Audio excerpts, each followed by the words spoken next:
many of you out there are familiar with the name Dick Hyman? Now, Dick Hyman is somebody we tend to forget about, but he's very prolific. In fact, he's been in the music industry for the past 70, nearly 80 years. He's 95, 96 years old, and he's still kicking it. So for anybody out there in their 80s, early 90s thinking you can't make it, here's a living example. Dick Hyman. Now, Dick Hyman was born on March 8th, 1927 in New York City, and in 2017, just going through my notes here, he was named a National Endowment for the Arts Jazz Masters Fellow.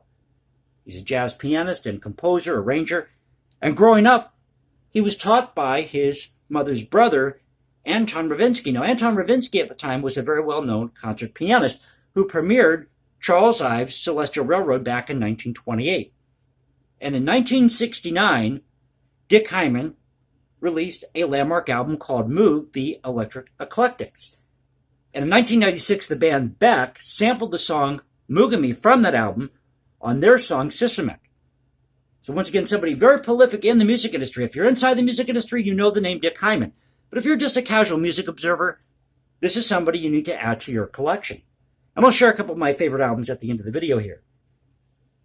Now, his grandson, by the way, is designer and artist Adam Charlotte Hyman. In the 1950s, Dick Hyman worked with Charlie Parker. He was a studio musician at the time. This was Charlie Parker's only film debut. So, what an honor that is to work with Charlie Parker. He also worked with Arthur Godfrey. Wrote the music to Woody Allen films such as Zelig and Hannah and Her Sisters. Twyla Tharp's The Bum's Rush. He wrote the score for The Piano Man for the Cleveland San Jose Ballet. So this is somebody who's been around, as I said, for a very long time and somebody you have to add to your collection. Now, his brother introduced him to the music of Art Tatum and Bix Beiderbecke. Bix Beiderbecke is someone we tend to forget about, too. And in the 1960s, he did a whole series of albums on the Enoch Light Command label. In fact, you can find a lot of those here on YouTube. And I have to admit something. I'm not into the electronic music scene. I mean, I'll go as far as Chick Corea's Grandpa Blues. That's a great tune. If you haven't heard that tune, you got to check out that tune. Grandpa Blues by Chick Corea.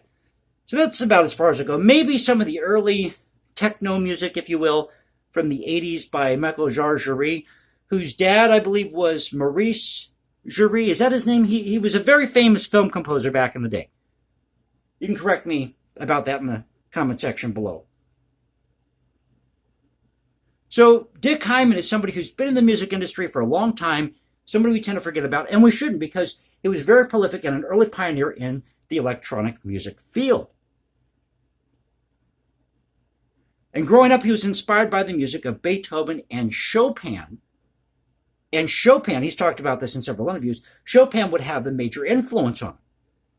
And from Chopin, he learned how to do different variations, use different musical devices, play different themes in different keys. He was really impressed by the music of Frédéric Chopin. Now, in 1969, when he came out with this album, Moog, the Electric Eclectics, the song Minotaur made it to the top 40.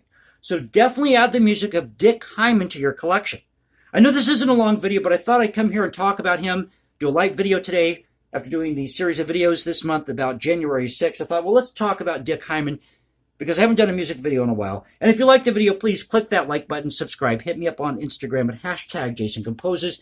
You can leave comments below. Now you can reach me at Twitter, Cultural Confederacy at Twitter. By the way, his grandson, if I didn't mention it, is designer and artist Adam Charlotte Hyman.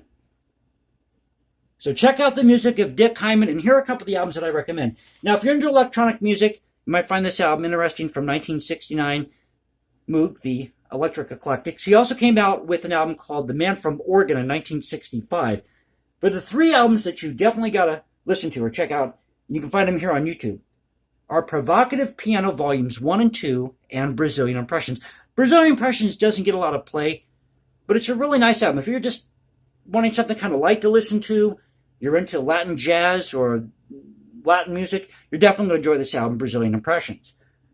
But Provocative Piano Volume 2 is definitely an album to add to your collection because it gives you a taste into the range of styles that Dick Hyman works in. I mean, he does everything on that album from classical to Mac the Knife, the theme from the movie Picnic. So these are the 3 albums I recommend if you're not into the electronic music scene. Provocative Piano Volumes 1 and 2 and Brazilian Impressions. But if you are into the electronic music scene, check out this album, Moog, the Electric Eclectics, and The Man from Morgan, 1965. So the other album, the Moog album, is from 1969. The other album from 1969. I believe all those are on the Enoch Light label or on their Command label. So if you enjoyed the video, please click that like button, subscribe, hit me up on Instagram at #JasonComposes, leave comments below. Now you can reach me at Twitter, Culture Confederacy at Twitter. This is the Culture Confederacy saying peace out, stay safe everybody, God bless this great country, and I'll catch you next time.